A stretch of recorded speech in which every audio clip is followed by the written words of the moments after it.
What's going on, music producers? It's Curtis King of Airbit.com here today to answer a question specifically from Jacob on our Facebook.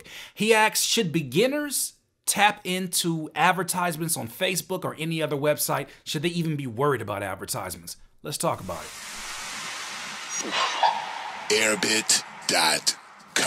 Music producers, as if the process is not already overwhelming, as if you're not already concerned about whether your snare needs a little bit more snap, whether your kick needs a little bit more oomph, whether your hi-hats need a little bit more sizzle, as if that process isn't enough.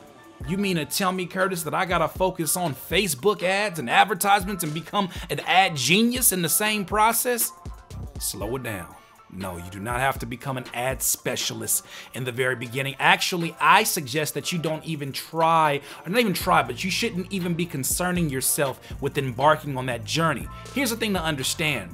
Advertisements is not just the stale word that you use, when you're trying to market your product. I think we have to erase that from our minds.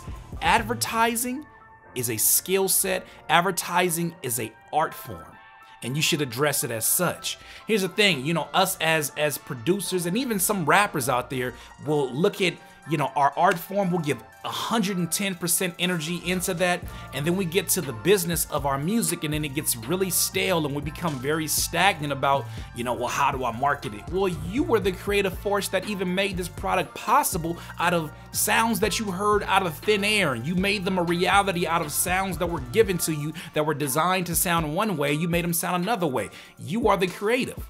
So that being said, I would suggest that a beginner, Jacob, if you are a beginner, I would suggest that you focus more on investing your energy, investing, your hard-earned dollars into your growth, investing it into your equipment, investing it into information that is going to help your product first of all. It's almost like, can you imagine if your favorite soda company, decided to put one of their first drafts out as a soda, just throw it out there into the marketplace? Can you imagine the backlash if you would have had, I don't know, if Sprite would have put Sprite out and say they never made it a clear soda, say the flavor of it was like really like more like water, like fizzy water, and then they put that out there and it was like, nah, that's just the draft, fam, but I'm still trying to sell it. It just doesn't make any sense. So why should it be any different when it comes to the product that is not just your beats, but the product that is you? Now, I'm not saying you shouldn't sell until you're ready. That's not what I'm saying either. Some people have had massive success because they just, have a natural talent for a specific sound, get it out to the marketplace, and a specific demographic wants that. But here's the thing about it. Most beginners don't even know what their demographic is. So, Jacob, here's my suggestion for you when it comes to advertisements. Don't concern yourself too early with them. The whole purpose of advertising is to get in front of the demographic most likely to come to your website and want to purchase from you. If not that day, another day later, you get an email, you start that relationship. But the whole purpose of advertising is getting the correct demographic. My question to you is this: do you know your demographic? If you don't know who are the people that would most likely like your beats, even beyond that, if you don't even know what your strengths are within your beats, you don't know how to properly market yourself. You're still trying to figure things out. There's not a problem with that. It took me a while before I understood that what I am really marketing within my music production is my percussion, my drums, the larger than life sort of feelings that people get when they listen to my beats. That's what emotions evoked from my beats. I understood that. It took me a while, but when I understood that, I said, oh, everything has to change.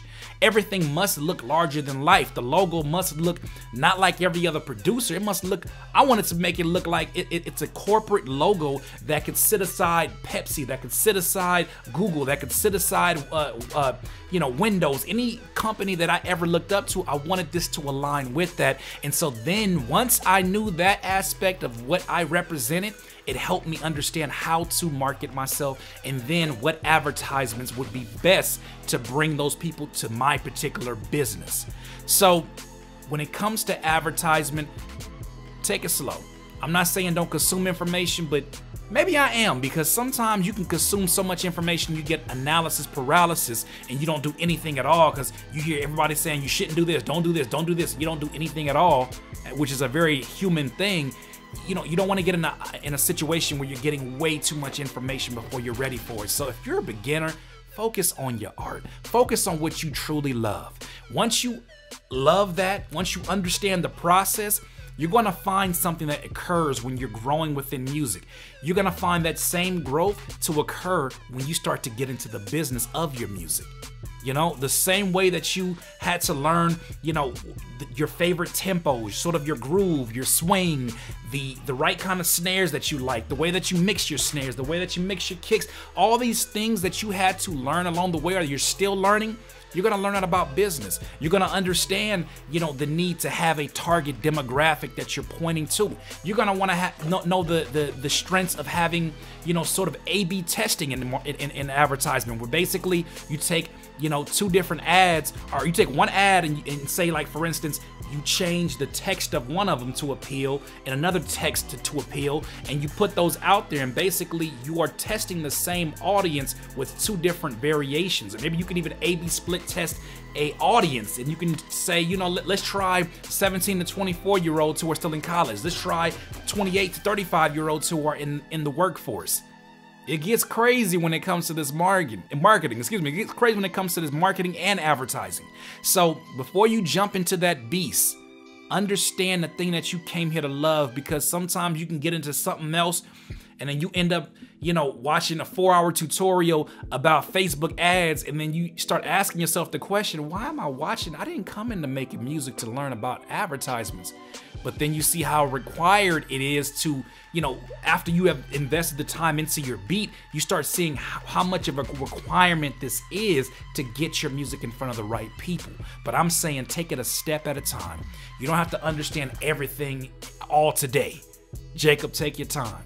If you still consider yourself a beginner, focus on the thing that you came in here and the thing that you love the most, which is the music.